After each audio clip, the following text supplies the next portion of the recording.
Hi, and welcome to another episode of Casual Learning. I'm your host, John Bannan. What's the deal with cross-country winners versus beginners?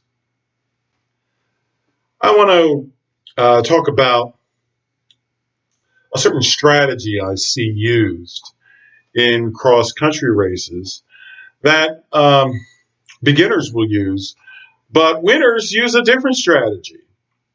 And a change in your strategy can be all the difference between, you know, coming in 20th, 30th place, 40th place versus coming in the top 10 or winning it. And it's a fairly simple strategy difference that you can change your next race even.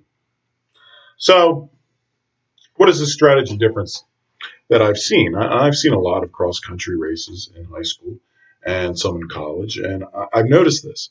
And the basic difference is that in cross country races, especially these more massive participation cross country races, where there's 100, 200, 300, even more runners, that the winners or the people who do well in the race, who place well, top 10, maybe even top 20, they know that they have to get off to a very fast start at the beginning of that race, and they have to get either in the lead or behind the leaders in the first 60 seconds. Because they know that if they don't do that, they end up with the herd of runners in the back. And once you're in that, you get slowed down. And the winners and the people who do well in these races have them, that they know not to mess with dealing with the herd. You got to get in front of it at the beginning of the race to have a realistic chance of placing well or of winning it. Now, uh, oftentimes you'll see a lot of runners who take more of a beginner strategy. And the beginner strategy is really what I would say derives from a fable. One of Aesop's fables was called The Tortoise and the Hare. Now, maybe you're familiar with it.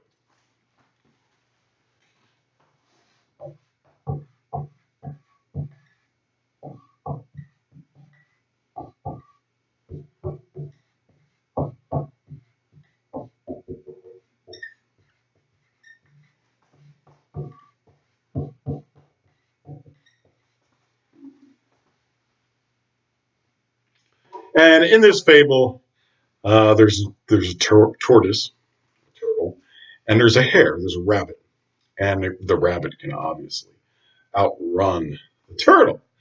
And the rabbit's always making fun of the turtle because he's so slow. And then one day, the tortoise isn't going to put up with it anymore, and he challenges the rabbit to a race. And you know, everyone thinks, well, of course, the hare is going to win the race because the hare is faster. But that's not what happens. What happens is the race starts, and the rabbit takes off and leaves the turtle in the dust. And the rabbit gets so far ahead that he just like gets tired and decides he's going to take a nap. So he figures, I'll take a nap. Tortoise is way behind me. I'll wake up and win the race before he even gets here. Well, he sleeps too long, and then the tortoise gets past him and wins the race. And the hare, because he was asleep, lost. So one way to look at this fable is it's sort of the beginner strategy for winning a race. And that sort of strategy basically is be concerned about your race pace most. And at the start of a race, don't worry about all those runners, those rabbits who are going past you and who are getting in front of you. Because if you run the proper pace during the entire race, you'll eventually pass all of those runners and beat them to the finish line and win. That's the theory. That's a very, very common common theory among track coaches and cross country coaches. Very, very common. It's the tortoise and the hare theory.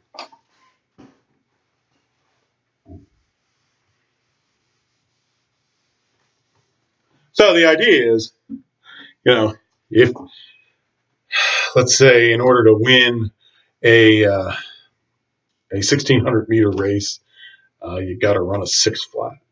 Well, that means you have to run 90 seconds each lap, each 400. So if you know it's going to take a six flat to win it, you start out the race at a six pace, and each lap you make sure is 90 seconds long, right? So here's your track, and you start out the race, and you go around, and it's 90 seconds, and the next lap is 90 seconds, and the third lap is 90 seconds, and the last lap is 90 seconds. It all adds up, and you end up with a six flat, and you win because that's what it took to win the race. And if people start off faster than that 90-second per lap pace, the idea is they'll eventually slow down because they went out too fast, and then you'll eventually catch them during the race and beat them to the finish line. It may be the last foot of the race that you beat them to the finish line, but you beat them to the finish line because you ran the proper pace, a pace that wasn't too fast, that made you slow down midway in the race and end up running an overall slower time. So this is a very common strategy among track coaches and even cross-country coaches. So the idea is don't worry about everybody who's passing you at the start of the race. Just worry about your pace. Worry about your split times. Are you hitting the pace that's necessary for your goal time at each of the splits in the cross-country race or the track race? So these sort of coaches are obsessed with your split times and your goal pace, and that's what they do in practice. They practice goal pace, race pace, almost exclusively, because that's what they want you to do during the race, and they want you to do it in all segments of the race, all splits of the race, and that's a perfectly legitimate strategy, and it does work. It does work, and it's the idea of the rabbit or the tortoise and the hare, but the fable of the tortoise and the hare only had two runners in it. That's what you got to remember about this strategy. It works best when there is zero or very limited competition. The fewer other people you have to race against, the better this strategy works. In fact, ultimately, it might work the best if you're running alone, right? But of course, that's not a race. But because you have to maintain a certain pace at certain split times and at certain marks in the race, and you can't get slowed down or blocked by other people in the race in order for this whole theory to work. So the more people that are in the race, the less likely it is that this theory is going to work, because people in a race block you, and they slow you down, and that eats up into this whole theory. This theory works less and less well the more people who are in the race, and the more people who are capable of blocking you, or the more people who get in front of you who aren't running your pace and are slowing you down, and now you got to get around them. That slows you down. The time it takes for you to pass other runners, especially in a cross country race, and zigzagging to get around people, that time eats up your goal time, and it will prevent you from doing well or winning winning one of these races, or placing well in a cross country race, especially. So, because other runners can block you, you need to use a different strategy to win races or to place well in races. There's a lot of participants in the race, and in a track event, The fastest lane is lane one. So everybody wants to run on lane one because it's the shortest distance completely around the track. It's going to be your fastest lane. So it doesn't take nearly as many people on a track as it does on a cross country course to cause a lot of blocking problems. You can get blocked by only a handful of people on the track because they're all on lane one, and that's where you want to be. So to get by them, you're going to go to lane two or lane three or worse, further out than that. Um, that eats up time, valuable time. And in a cross country race where you can have hundreds of runners, uh, the amount of time it takes you to pass dozens of runners during a race, maybe 50, 60, 70, whatever it is, that's going to seriously eat into your time, your ultimate uh, finishing time. And the winners and the people who do well know not to get involved in the herd behind them. They know that you got to get in front of that herd to do well in a cross country race. If there's a lot of runners in it, don't get stuck in the herd. And I see a lot of I see a lot of cross country runners use this beginner strategy, this tortoise in the hare, and they'll use it in a cross country race, and they'll ignore the fact that they're getting blocked by hundreds of runners, and it slows them down, and they never get to be on the winner stand because they haven't changed their strategy. So that's something you can do and change your strategy immediately. Now, a cross country race, you should really think about it in these terms as two races. You've got the start of the race.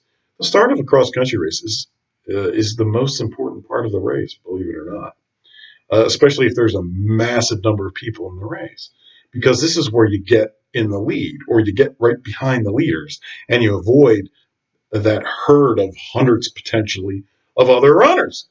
So cross country race can really be thought of as two races. So the first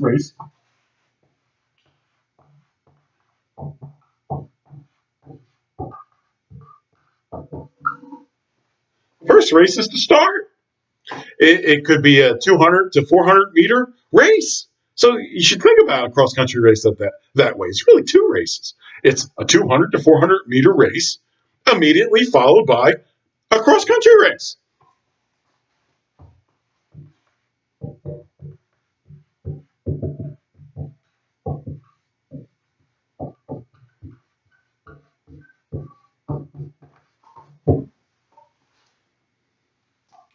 So that's the way you should think about a cross country race.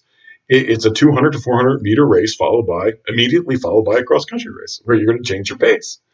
Um, you do that, and you're using the strategy of the winners, and you're going to do a lot better in a cross country race. Now, because of this, because you're really running two races, and this is a sprint. Uh, your practice, your training for cross country must include speed workouts so that you can run a 200 to 400 meter race as fast as you can. So your daily or your weekly training for cross country should include a day or two where you include um, repeats of 200s or 400s, something like that, because you've got to prepare for this initial race, this initial sprint, before you get into the actual cross country race itself. And so this means you're really training both both to be a sprinter and a distance runner. See, so you want to be the tortoise and the hare, both of them. All right. So the tortoise knows you got to run a certain pace to do well in a distance race. That's the tortoise. But the hare knows that you also have to sprint an initial 200 to 400 meters at the start of the race. It's really a race in and of itself. But the rabbit knows this, and the rabbit also knows that there's times in a cross country race you have to run fast, like at the finish, for instance. So be both. Be the turtle and the rabbit. That's what you really need to do well in cross country races. Now, this beginner strategy of just running a certain pace and not worrying about everybody who passes you. It's useful for beginners because um, they're taught to pass a lot of runners during a cross country race. So they may be passing dozens, 50, 60, 70 runners. And, trying to chase and pass people during the entire course of a cross country race can give you the motivation to keep pushing yourself the entire race because you're chasing these people and trying to pass them. And that pushing can make you do well in a race. It can also develop your speed during a cross country race. So it's a valuable training strategy. It is, but it's not the strategy that the winners use. The winners are already fast enough to win a race or to do well in the race. The only thing they're doing is making sure that they get in front of the herd so that the herd doesn't effectively block them from winning or being in the top 10 or 20. Uh, you could use this beginner strategy and not worry about all those people passing you at the beginning of the race. And then you say, well, I'm just going to make it up. I'm going to come from behind. This come from behind strategy. I'm going to pass 50, 60, 70 runners. Yeah, you can do that. But you're not going to end up you're not going to end up in the top 3 or the top 5 or even the top 10. It's not going to happen because the winners, they got out in front of that herd and they didn't have to put up with all the passing and zigzagging and effort that you've put up with, but they're on the lookout for you. So they're going to make sure that you're not going to get past them. And they didn't put in nearly the effort that you've put in passing all those people. So they're going to make sure they get well ahead of you, and you're not going to catch them. So if you want to do well in cross country races, you have to use this winner strategy. You have to. If there's a lot of people in the race. Now, I'm not talking about races where there just aren't a lot of participants.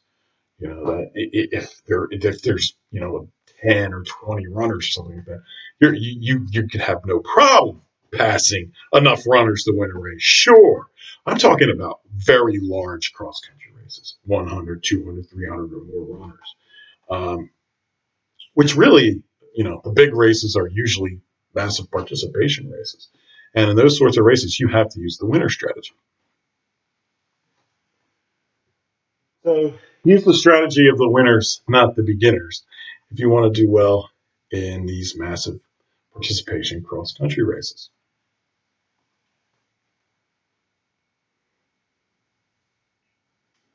So again, what you do is at the start of the race, you sprint.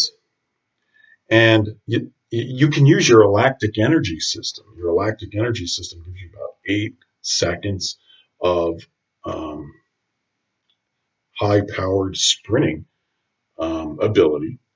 And the lactic energy system is one where you either use it or you lose it, and you got to use it at the beginning before you start running. And it's not going to create lactic acid, so it's not going to cause you to hit the wall. So you use that.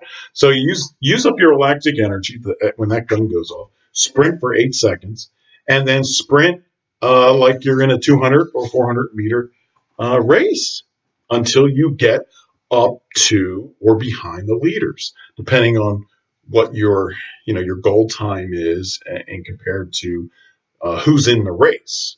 Okay, you obviously can't win a race where there's runners in it who are much faster than you. You're not going to win that. But you got to position yourself properly. But avoid the herd. I mean, that's really the goal here. Get in front of the herd. So you take off at the start of the race and you sprint for 8 seconds, maybe longer. It's like you're in a 200, 400 meter race. And, I know the initial sprint at the beginning of a race is painful. Clearly it is. And I know it can build up lactic acid. And I know that can hurt you as a distance runner in the long run in a race. But so the sooner you get it done, the better off you're going to be. So try to get up there with the leaders or be the leader or behind the leaders as fast as you can. That way you can slow down back to your race pace goal. uh, and limit that lactic acid buildup to the greatest extent possible. In fact, one of the reasons you want to do a nice warm up before a cross country race is because you want to get your body using um, aerobic processes as soon as possible. So you want those oxygen processes uh, working as opposed to the anaerobic processes, which are going to create lactic acid. So you do a nice, you know, uh, 1.5, 2 mile warm up. Ideally, you finish that about 20 minutes before the cross country race starts. And what that does is it gets your body to start using the aerobic processes of creating energy, which takes some time to kick in. See, if you don't do that sort of warm up, what happens is your body relies on anaerobic processes, creates lots of lactic acid until it's warmed up and starts using the oxygen only energy processes. So you do the warm up so that you're right ready to use those oxygen processes at the start of the race, and you avoid more lactic acid buildup that way. But still, you still got to do this sprint if you want to be a winner. Or do well in these mass participation cross country races. This theory also applies to track races to some extent because you can get some track races that have a dozen or even 2 dozen people running in it on a track, and track is very narrow and everybody wants to be in lane one. So this sort of theory also holds true for certain distance track races because you can get blocked sometimes even worse in a track race, and that will really slow your time down.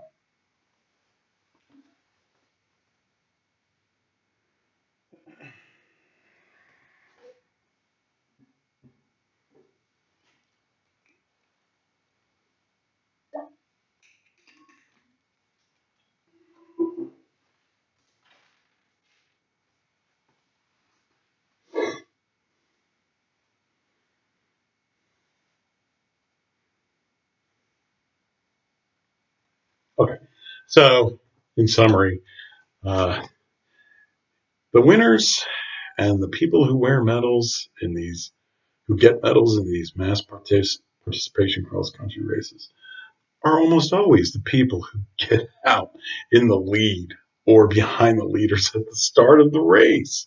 They're not people who are hanging back with the herd or in the back of the pack, working their way through the crowd, through the entire race, passing 50, 60, 70 people. That's not where the winners and the medal winners come from.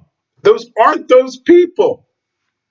So if that's what you're doing, and if you have the speed and the ability to do well in these cross country races, win or take a medal, you've got to change your strategy. You can't use this beginner strategy if you want to be a winner. So use the strategy of the winners, not the beginners. All right. If you have any questions or comments, please leave them below. Please press the subscribe button. I appreciate it. And, I hope this gives you success in your future races. Take care.